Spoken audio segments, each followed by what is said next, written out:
بسم الله الرحمن الرحيم. باب سنن الوضوء. Bismillah. Allah Matabi Rahmatullah says here is the Babi Sunnah al-Wuzu, but it's only, doesn't only refer to the Sunnahs of Wuzu, but rather Nabi Karim says statements and actions and confirmations in regards to Wuzu, whether they become Sunnahs or they become Faraz. بسم الله الرحمن الرحيم. الفصل الأول عن أبي هريرة رضي الله تعالى عنه قال قال رسول الله صلى الله عليه وسلم إذا استيقظ أحدكم من منامه فلا يغمس يده في الإناء حتى يغسلها ثلاثا فإنه لا يدري أين باتت يده. متفق عليه. That is Abu Hurairah said, Nabi Karim says, when one of you wake up from his sleep, then he shouldn't immerse his hand in the utensil until he washes it thrice, because he doesn't know where his hand has spent the night. So this washing the hands before putting it into the trough or the basin, is that wajib or sunnat? So they say here that if the hand has got najis on it, you sure there's najis on the hand, or your zanne ghalib, you think most likely there is najis on the hand, then it's wajib for you to wash your hands before putting it into the big basin. And if you just have a doubt, then it's sunnat and mustahab to wash your hand before putting it into the basin. Right. Imam Nawawi Rahmatullahi says that the people of Hijaz, they used to make istinja with the stone, and it used to be hot, and they used to sleep with like an open shalwar, right? And therefore there was a strong possibility of their hands touching the najis through the night, right? And therefore they used, and also they would now also perspire, so then the najis would come onto the hands, or their hands would get a smell, and therefore they've been commanded to wash their hands before they put it into the trough. If they used water and made istinja, or they wore a trouser and slept, where there wasn't a possibility of their hands touching any najasat, then it still remains mustahab, right? But it's now not necessary for them to wash their hands before they put it into the trough, right? Ali Zawahir and Imam Ahmad ibn Hanbal rahmatullah alayhi says, when a person stands up from his sleep, then he must wash his hands.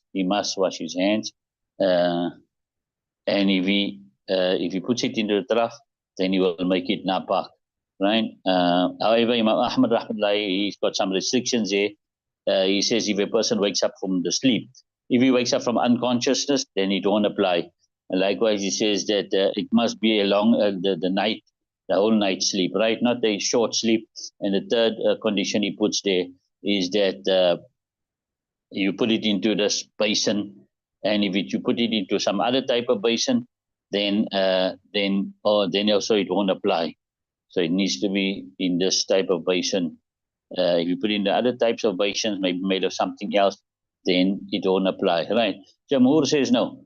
The water will not get napak, because the water was pak and it will not become napak with a doubt. Al-yaqinu la yazulu bi-shak. That which is sure will not go away with the doubt. If the utensil is big, then he can take some water with his one hand and then wash his hands. Right? If it's a big utensil, take with one hand, wash your hands, and then start putting your hands into the utensil and make wuzu. If the utensil is small, then take with a jug and wash your hands. Right? وعنه رضي الله عنه قال قال رسول الله صلى الله عليه وسلم يستيقظ أحدكم من منامه يتوضأ يستنكر ثلاثا فإن الشيطان يبيت على لسانه. Yeah, from when one of you wake up from his sleep, then he wants to, then he makes wuzu. Then he should put water into his nostrils thrice, because shaitan spends the nights upon his nose. Right, carry on. Muttafaqun alayhi. Wa qila li Abdullah. After it.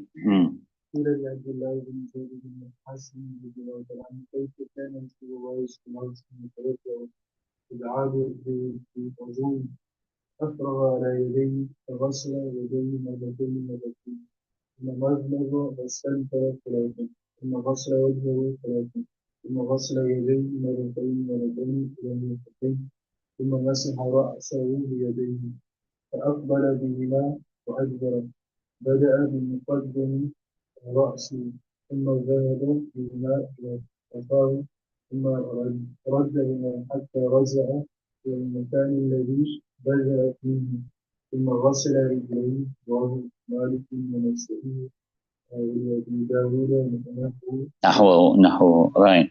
Let's do that first. And he said to Abdullah ibn Zayd bin Asim, how did Rasul make wuzu? So he said, so he called for the wuzu water, then he poured upon his hands and he washed his hands twice.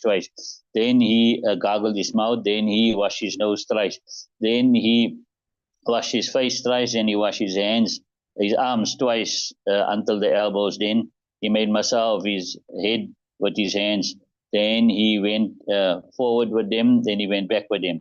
So he started with the front of his head, and then he went with his hands to the nape, then he returned them until he returned to the place which he started from, then he washed his feet. That's by Malik and Nasa'i, and for Abu Dawud also it's similar to it. Carry on. عبد الله بن زيد بن عاصم رضي الله عنه توضأ لنا وضوء رسول الله صلى الله عليه وسلم فدعا بإناء فأدفأ منه على يديه فغسلهما ثلاثا ثم أدخل يده فاستخرجها فمزمز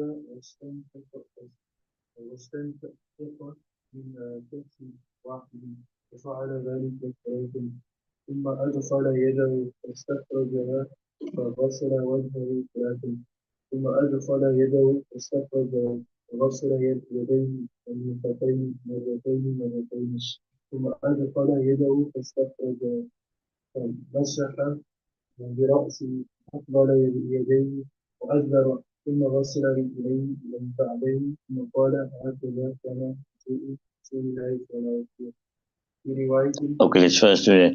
Right, then Sahib al-Jami mentions it, and Muttafaq alayhi, he said it to Abdullah bin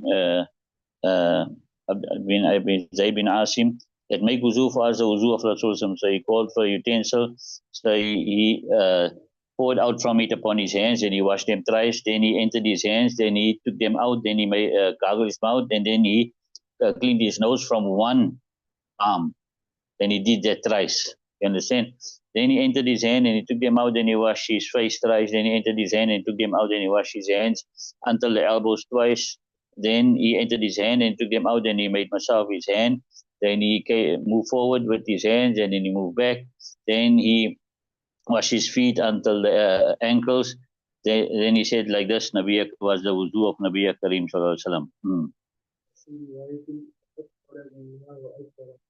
بدأ بمقدم رأسه ثم ذهب بهما إلى قفاه ثم ردهما حتى رجع إلى المكان الذي بدأ منه ثم غسل رجليه. Yeah, so we do that. In one riwayat, he came forward, then he went back. But what it means, he started from the front. For Akbala would mean now he started from the front. So he began with the front of his head, then he went with them until the nape, then he returned his hands until he reached to the place which he started from, then he washed his feet. فمضمض واستنثر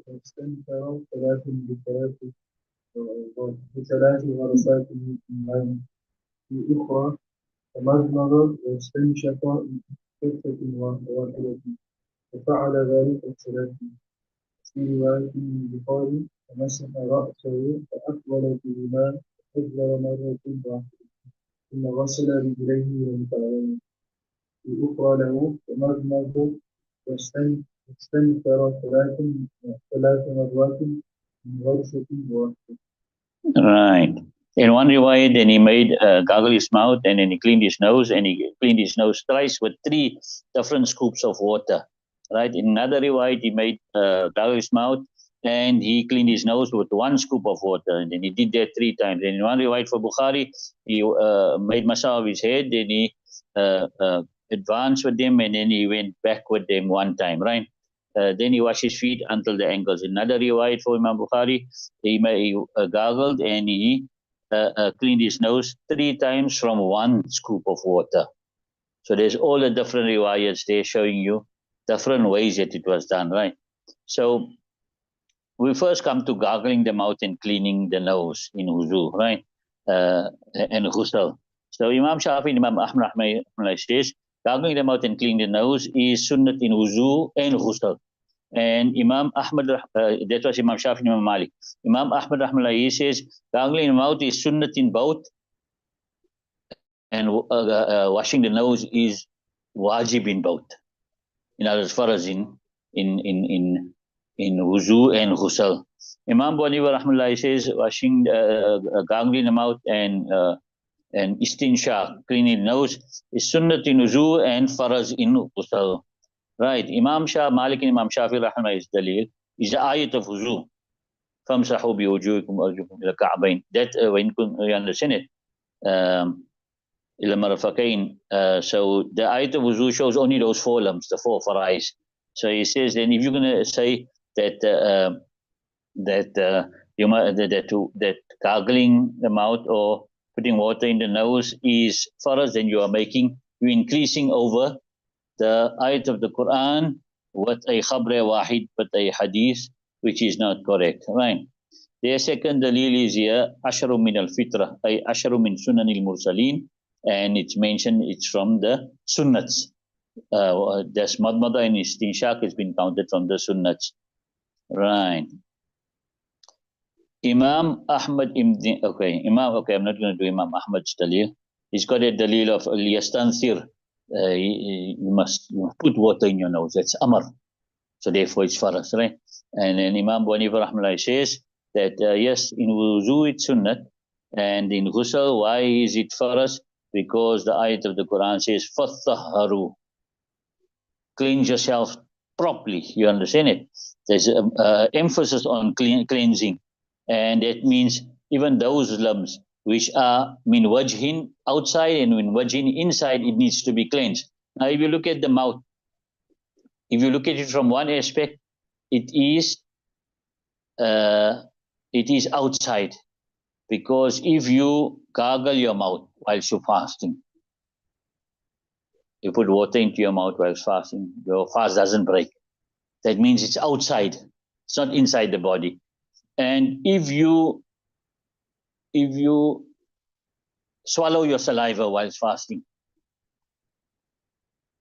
so your fast doesn't break. So from that aspect, it's inside. You understand it? Because the saliva, so from that aspect, it shows that the mouth is inside the body. And from this aspect, it shows that the mouth is outside the body. So since that is such a lamb, which min wajhin is zahir and min wajhin batin, therefore, you got to cleanse that one also. Therefore, you have to cleanse your mouth as far as to clean the mouth. And the nose also, if you look at your nose from the bottom, you go under somebody's nostrils and you look up, you can see everything. So therefore, that is now outside the body. And you look at him from front on top, you can't see nothing. So therefore, it's inside the body, right? So that's the one, the hadith. And the other hadith is also tahta kulli sha'ratin janabatun. Under every hair there is janabat, and obviously we know in the nose there are not so lots of hairs, right? And the answer for the dalil of Imam Ahmad ibn Hanbal rahmatullah alayhi is that an amr, right? When it doesn't have any indication, it is just a straightforward amr, then it is for wujub. But if there are indications that it is not for wujub, then it won't be for wujub. Now in this particular case, there are enough indications and enough proof to show that it's not for wujub, therefore it's not for wujub. Right, now we come to the thing. Oh, it's later, we leave it till then.